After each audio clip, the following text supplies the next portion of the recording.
अस्सलाम वालेकुम viewers, this is Jawad and welcome back to another video. तो ये जो फ़िज़िक्स के 9th क्लास के बच्चे हैं, 9th क्लास का फ़िज़िक्स का जो SSC 1 का पेपर हुआ था, सबसे पहले वाला पेपर, तो उसका मैं सलूशन लेके आ गया हूँ। तो ये आपके पास आपके 11 क्वेश्चन थे। तो क्वेश्चन नंबर 1 था कि what is the least count of a screw gauge. तो इसका right a method to find the least count of screw gauge. तो लीस्ट काउंट आप ये बता सकते हैं कि smallest number of the reading जो भी होता है, और उसके बाद least count of screw gauge can also be found through, ये आपने फार्मूला लिखना था, और उसके बाद 1/100 और 0.01 और इसको मिलीमीटर और सेंटीमीटर में लिख के नीचे आपने ये लिख देना था। उसके बाद जो हमारे पास सेकंड नंबर हमारा क्वेश्चन था, ये फर्स्ट नंबर क्वेश्चन को दोबारा देख लें। सेकंड नंबर जो हमारे पास क्वेश्चन था तो वो ये था कि the speed of light is 299,792,458 metre per second express in standard form. Standard form का यही मतलब होता है कि उसको 10 की पावर में लिखना होता है। तो यहाँ पे हमने 2 के इधर पॉइंट डाला, और यहाँ पे ये यहाँ से 1 2 3 4 5 6 7 8 तक बनता था, तो 10⁻⁸ उसके बाद express the speed of light into 3 significant figure. 3 significant figure का मतलब है कि मल्टीप्लाई के साइन से पहले ये जो डिजिट हैं ये 3 होने चाहिए। तो डेफिनेटली हमें यहाँ पे पॉइंट लगाना पड़ा, और इसके बाद 2.99 जब लिखा तो यहाँ पे 10⁻⁷ हमारे पास आ गई। उसके बाद differentiate between circular motion and rotatory motion, और तो इधर सर्कुलर मोशन और रोटेटरी मोशन की ये हमारे पास आंसर आ गया है। तो साथ में इसकी एग्जांपल्स भी ये दी हुई आर्टिफिशियल सेटेलाइट, और उसके बाद ये रोटेशनल मोशन है, इसकी भी आपको ये साथ में एग्जांपल मिली हुई है। उसके बाद ये समझने वाला सवाल है थोड़ा। Stone is dropped from a top of tower, it takes 6 second to hit a ground. तो यहाँ पे इसकी जो इनिशियल वेलोसिटी है इसको हमने u का है, ये 0 होगी। टाइम कितना लिया उसने, 6 सेकंड। उसके बाद the final velocity is given by, ये वही वाला फार्मूला है, S=VIT+1/2GT²। और इसमें वो ये नीचे भी देखें वही वाला लगा हुआ है, और इसमें ये V=VI+AT। तो ये वो वाला है, सॉरी, S=V+, तो ये है VF=VI+GT। तो वो वाला फार्मूला फाइनल वेलोसिटी वाला। तो इसको हमने, क्योंकि यहाँ पे हमने इसको u कहा है, तो इनिशियल वेलोसिटी को इसलिए यहाँ पे u लिख दिया, और GT ग्रेविटेशनल उसने g हमें दिया हुआ है, तो इसकी जगह g लिख दिया।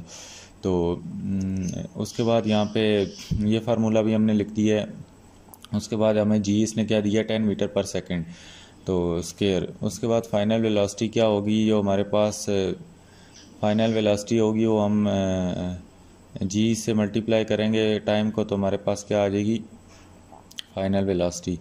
ये हमने क्या काम किया है कि इस फाइनल वेलोसिटी के फार्मूले में वैल्यूज़ पुट की हैं। वी, ये ऊपर मैं आपको हाईलाइट करके दिखा देता हूँ। ये जो हमारे पास ये फार्मूला है, इसमें हमने ये चीज़ें पुट की हैं। तो ये हमारे पास फाइनल वेलोसिटी है। यू हमारे पास 0 था, उसके बाद जी हमारे पास 10 था, और मल्टीप्लाई बाय टाइम क्या था, 6। तो फाइनल वेलोसिटी की आ गई हमारे पास 60 मीटर पर सेकंड। उसके बाद हमने हाइट निकालनी है। हाइट के लिए वो फार्मूला लगाएंगे, ये वही वाला फार्मूला है, S=VIT+1/2AT² या GT²। तो यहाँ पे S तो नहीं है, H है, इसलिए यहाँ पे V की जगह हमने ये U लिया था, तो ये U लिख दिया, UT+1/2GT²। तो यहाँ पे हमारे पास u 0 है, टाइम क्या है यहाँ पे +1/2, और उसके बाद मल्टीप्लाई बाय g हमारे पास 10 है, और टाइम क्या है 36। इसका 6 का अगर आप स्केयर लो तो क्या बनेगा, 36 बनेगा। तो ये हमारे पास क्या आ गया, 180 मीटर्स।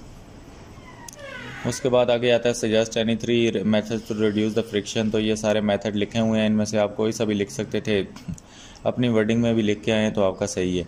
उसके बाद how can force be related to change in the momentum. तो force is a measure of change in the momentum over time. तो यहाँ पे आप देख सकते हैं how can force be related to the change in the momentum. तो force is a measure of change in the momentum over time. तो यहाँ पे F= हम जो mv लिखते हैं, और जब मोमेंटम किसी चीज़ का इंक्रीज़ करता है तो उसके बाद जो हमारी फोर्स होती है ये इसको एक्सेलरेट करती है, तो इसलिए मोमेंटम और फोर्स आपस में रिलेटेड है। उसके बाद what is a dynamic transitional equilibrium, इसके बारे में बहुत लड़कों को कन्फ्यूजन थी, तो इसकी ये डेफिनेशन लिखी हुई है। जब बॉडी किसी लीनियर वेलोसिटी से मूव कर रही होती है तो वो क्या होती है, डायनामिक इक्विलिब्रियम में होती है। तो इसकी एग्जांपल पैराट्रूपर वाली आपकी बुक में भी है। उसके बाद ये नट वाला क्वेश्चन समझने वाला है कि ये tighten by a force of 300 newton with a 10 centimetre long spanner. तो स्पैनर की आपने लेंथ बतानी है अगर फोर्स 200 न्यूटन लगे तो टॉर्क का फार्मूला आपको पता है RF है। तो यहाँ पे हमारे पास जो फोर्स है 300 न्यूटन है, 10 सेंटीमीटर को हमने जब मीटर में कन्वर्ट किया तो ये क्या बन गया 0.1 मीटर। इसको आपने 10 को 100 से डिवाइड कर देना है तो ये क्या बनेगा 0.1 मीटर। तो इनको आपस में मल्टीप्लाई किया तो हमारे पास टॉर्क क्या आ गई 30 न्यूटन मीटर।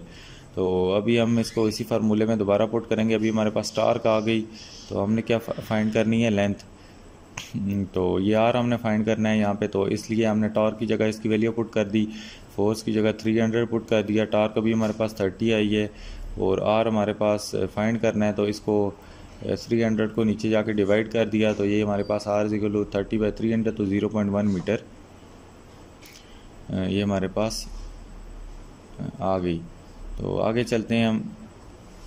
तो यहाँ पे हमारे पास what is the acceleration due to gravity on the surface of a planet whose mass and radius are twice that of corresponding to Earth's value। तो यहाँ पे आपने mass of the earth जो भी निकालना है तो mass of the earth m है, radius of the earth r है और g is equal to gm by r square, ये फार्मूला है इसका। तो जब रेडियस और mass डबल होगा तो हम इसको g प्राइम कर देंगे, g prime is equal to g2m, mass को 2 कर दिया और ये नीचे क्या हो जाएगा r स्क्वायर है तो ये 4r स्क्वायर हो जाएगा। तो ये 2 इस नीचे वाले 4 से कटेगा तो ये क्या नीचे बच जाएगा 2r स्क्वायर। तो ये क्या हो गया g prime is equal to 1/2g। यहाँ पे देखें 1/2 हमारे पास फालतू बच रही है। तो the acceleration due to gravity is 1/2। आगे हैं what kind of energy transformation take place when ball is drop from a certain height. तो पोटेंशियल एनर्जी काइनेटिक एनर्जी में चेंज होती है और जब वो ग्राउंड में आ जाती है तो दोबारा पोटेंशियल किस में चेंज हो जाती है। उसके बाद why needle sink in water while huge ship travel. तो क्योंकि मैंने आपको पहले भी क्वेश्चन पेपर डिस्कस करते हुए बताया था कि जो स्टील नेल होती है उसकी जो हमारे पास डेंसिटी होती है, जो उसका अप थ्रस्ट होता है वो पानी से ज़्यादा होता है, इसलिए वो डूब जाती है और शिप्स का हमारे पास बराबर होता है, इस वजह से वो नहीं डूबती।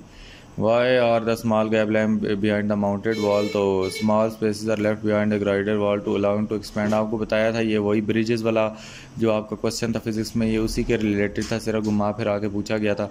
तो ये इसीलिए गर्मियों में जब धूप पड़ती है तो वो चीज़ें फैल जाती हैं। What is the latent heat of fuel। इसका ये सारा आंसर लिखा हुआ है और नीचे इसका फार्मूला भी आपने लिखना था, एक्सप्रेशन तो यही इसकी एक्सप्रेशन मतलब फार्मूला। उसके बाद why do the smoke rises of the chimney. तो चिमनी यही होती है कि बाहर ठंडी एयर होती है, अंदर अंदर गर्म एयर हॉट एयर होती है, तो इसलिए दरमियान में जो डिफरेंस पैदा होता है प्रेशर का तो वो इसको बाहर ले जाता है। उसके बाद सेक्शन सी में आ जाएं तो ये आप लोगों के जो लॉन्ग क्वेश्चन थे आइसोलेटेड सिस्टम, तो ये इसकी डेफिनेशन लिखी है और law of conservation of momentum ये आपने लिखना था, ये आप यहाँ से इसको देख सकते हैं आपके लॉन्ग क्वेश्चन सेक्शन सी। और ये सारा आपका, ये आप इसको एक बार दोबारा देख लें, यहाँ से बेशक रोक लें वीडियो को, और ये साथ में आपने डायग्राम्स भी बनानी थी। उसके बाद ये यहाँ से लेकर आपने यहाँ तक 3.1.7 तक लिखना था। उसके बाद अगला क्वेश्चन जो है derive the second equation of motion. तो ये तो सारों को ही पता है, ये डिराइव करनी थी, ये डिराइव हुई है, इसको देख लो जिसने भी देखना है।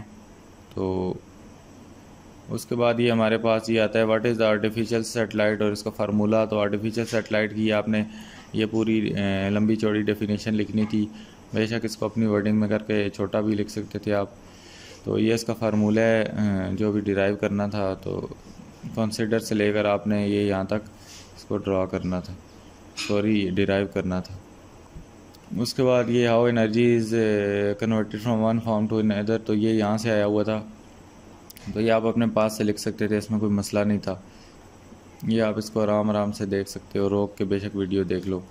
उसके बाद अगले क्वेश्चन पे आए what is meant by evaporation. तो ये इसका ये क्वेश्चन था सारा, एवापोरेशन और फैक्टर्स इसके जो नीचे आए हैं जी, फैक्टर्स हमारे पास ये थे, टेम्परेचर, सरफेस एरिया, विंड वगैरह वगैरह वगैरह, नेचर ऑफ लिक्विड। उसके बाद ये एम्प्टी जो बैलून था ये गर्म हवा से भरा गया, तो इसमें ये P/V फार्मूला लगना था, M=P/V। तो आपके पास इसमें 0.9 आपके पास वॉल्यूम दिया हुआ है, और उसके बाद हमारे पास जी जो 1.3 वो दी हुई है, तो इसको आपने ये करना था। उसके बाद यहाँ पे इसका टोटल मैस बैलून का निकालने के लिए mass of hydrogen plus balloon निकालना था। तो यहाँ पे ये हमारे पास तो जो भी है यहाँ पे ये सारा न्यूमेरिकल इसी तरह होगा। यहाँ पे आपने mass of balloon plus floating डालनी है, ये थोड़ा टेक्निकल वो था। और उसके बाद ये हमारा पेपर यहाँ पे ख़त्म हो जाता है। तो उम्मीद है ये नीचे फार्मूलाज भी उन्होंने आपको दिए हुए थे कुछ ना कुछ। तो उम्मीद है आज की वीडियो अच्छी लगी होगी। तो अगर कोई चीज़ नहीं समझ आई तो बता दीजिएगा। तो एक ओवरऑल बड़ा इस पर टाइम लगता है ये सोल्यूशन बनाने में। तो मिलता हूँ किसी और वीडियो में। अल्लाह हाफ़िज़, टेक केयर।